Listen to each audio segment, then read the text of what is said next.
Hello, genealogists. This is Craig, and this is Just Genealogy. And today we're going to finish up the series of materials on the basics of military bounty land. So we've already had an overview. We've covered colonial bounty land. We've covered state bounty land. And this final session, although I doubt it's final, but this final session will be on federal bounty land. So let's get started. Volume 4 of the Federal Land Series, the Clifford Neal Smith books, deals with the Virginia grants in the Virginia Military District in Ohio. Those are federal grants. In 1792, the federal government said, okay, we're really getting tired of you people fighting over Ohio.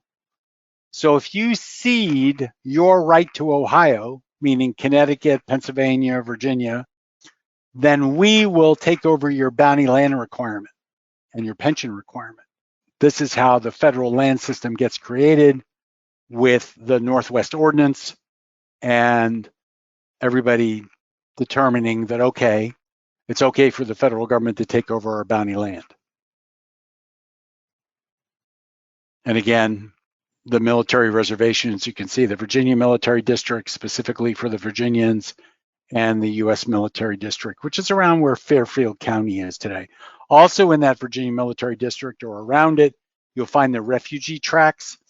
And these are Canadians who served on the American side in Hazen's regiment, for example. This is where their land is. So what we have are land tracts that deal with the Revolutionary War soldiers who served, and also a different tract, but in the same area, War of 1812 soldiers who served from Canada.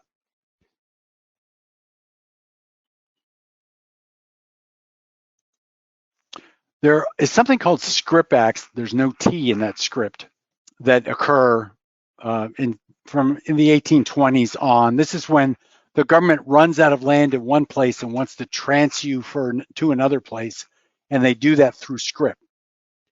So the Script Act of 1852 dealt specifically with the Virginia Military District, where they'd run out of land, so they were transferring people to land in other places.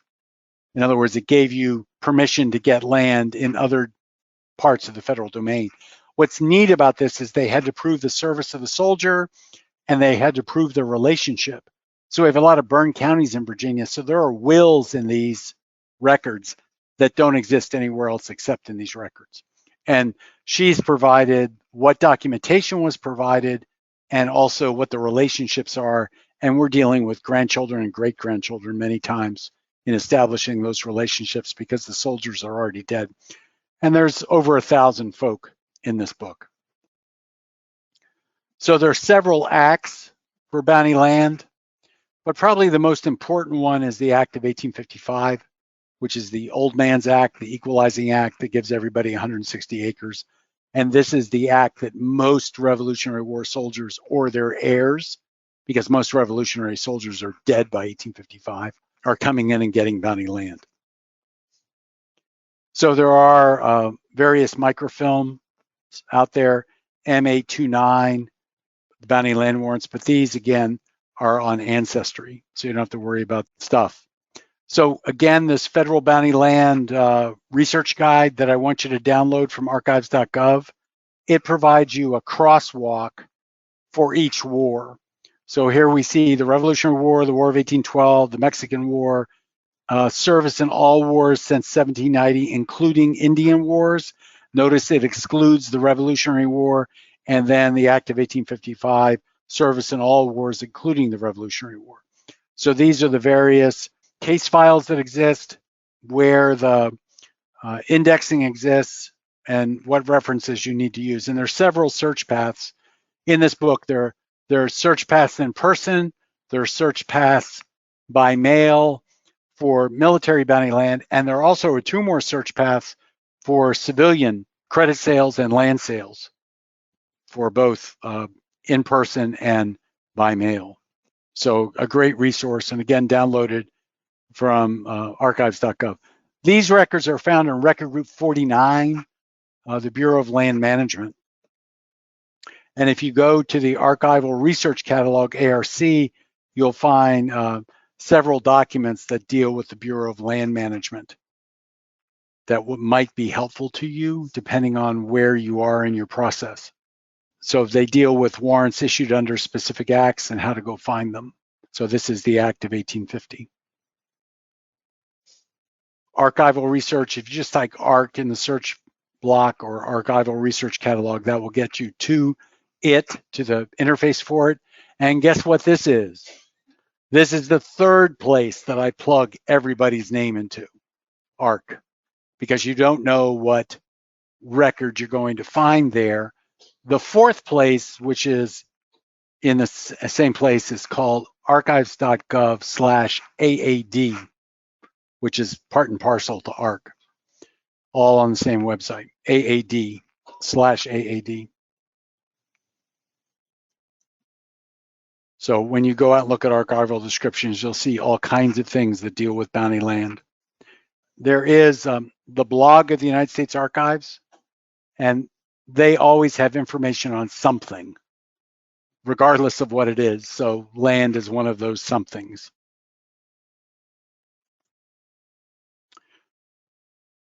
So land was promised by the federal government for a variety of reasons.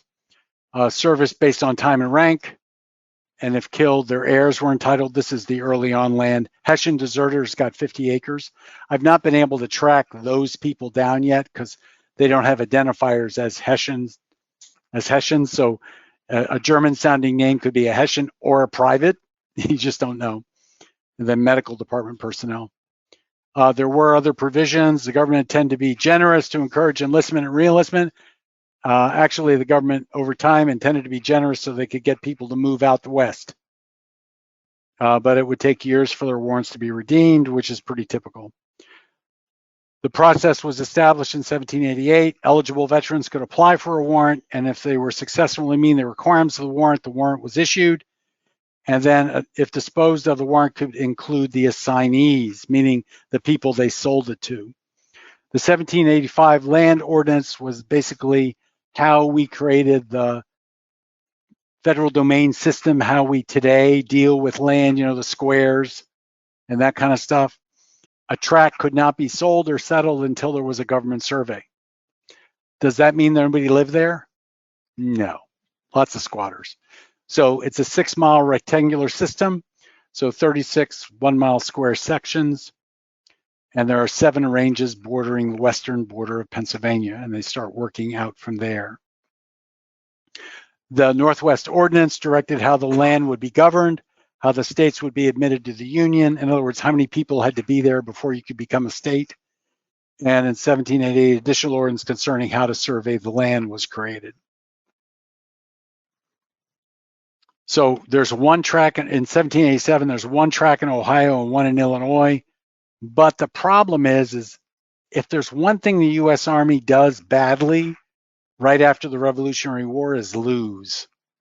So we have Harmer's defeat in 1790 and St. Clair's defeat in 1791. The only way we deal with this is we send Mad Anthony Wayne to Fort Wayne, Indiana. No, Fort Wayne was not there first. Mad Anthony Wayne went to Fort Wayne, created a fort, and they called it Fort Wayne. Okay, got that? It's not the situation where they fought all those Civil War battles in national parks. So the Battle of Fallen Timbers results in the Greenville Treaty in 1795, and Ohio is pretty much stable as all those Native Americans move farther west. Now, there is a great book out there from the auditor of the state of Ohio that you can download. So if you just type in Ohio Lands Book, that will get you the official Ohio Lands Book. And it has lots of information in it that deals with land in Ohio. So there are all kinds of neat things in that downloadable thing, including this map. And I love this map for Ohio. So the problem is the majority of the veterans who got bounty land never got their bounty land. They were well established in their home communities and they had absolutely no interest of moving. You know why? They were old. So they were usually more interested in turning that bounty land into cash, and they did that. Now, there are a couple of times when you can't turn your bounty land in for cash, but everybody was very unhappy about that. In the War of 1812, they also created various bounty land acts. There is the unindexed bounty land. There's a database at the National Archives, which provides you the name of the soldier, the unit, and the war in which they served in. Basically, these are the 1850, 1855 acts. They're in the process of indexing them. The database that they have is up through about the letter K. Last time I checked, but I haven't been there since before COVID. Many times you will find that they will put their discharge papers in their bounty land application to prove that they had service. So this may be the only place where you can find their discharge papers. So as I said, there are various acts. There was an act before there was even a war, because the war starts in June of 1812.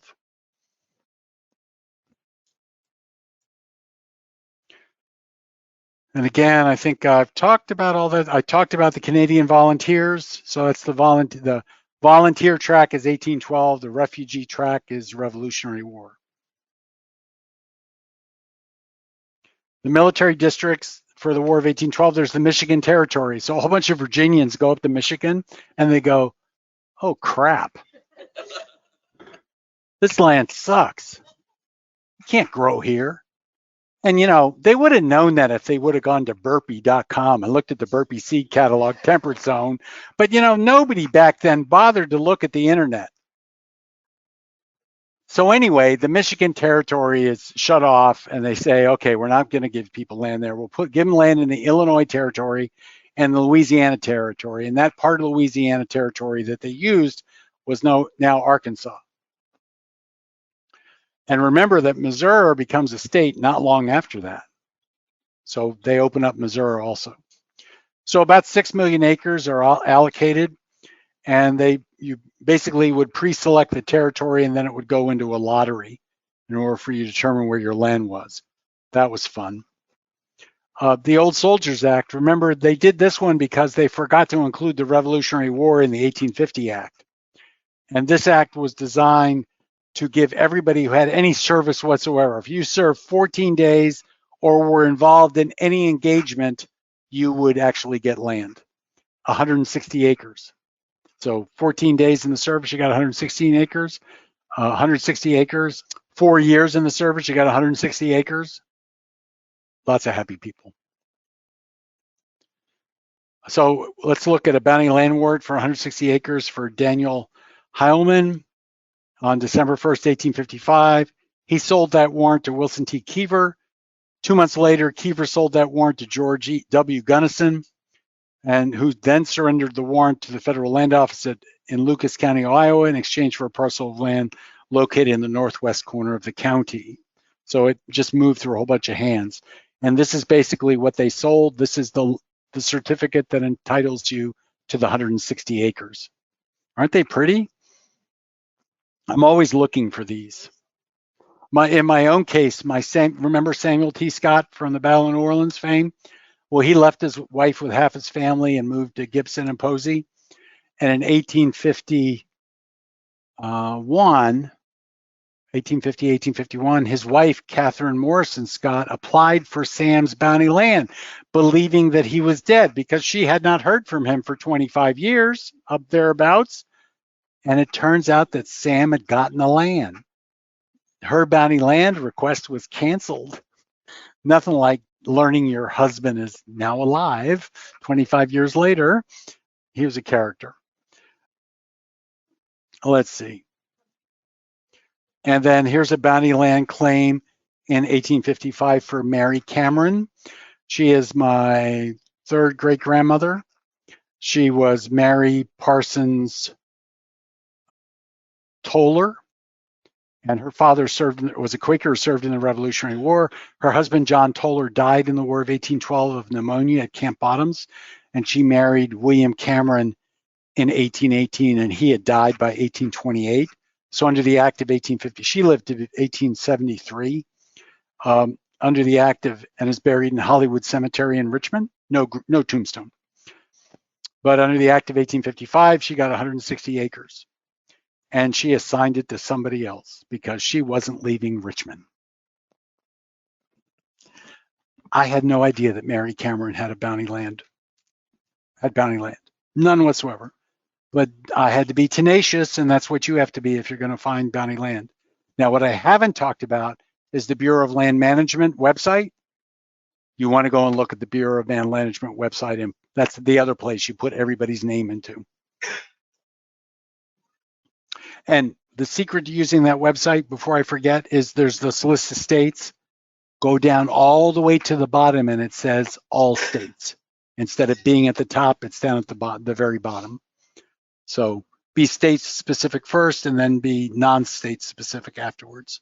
So this has been Craig. This has been Just Genealogy, and the series on military bounty land is put to bed.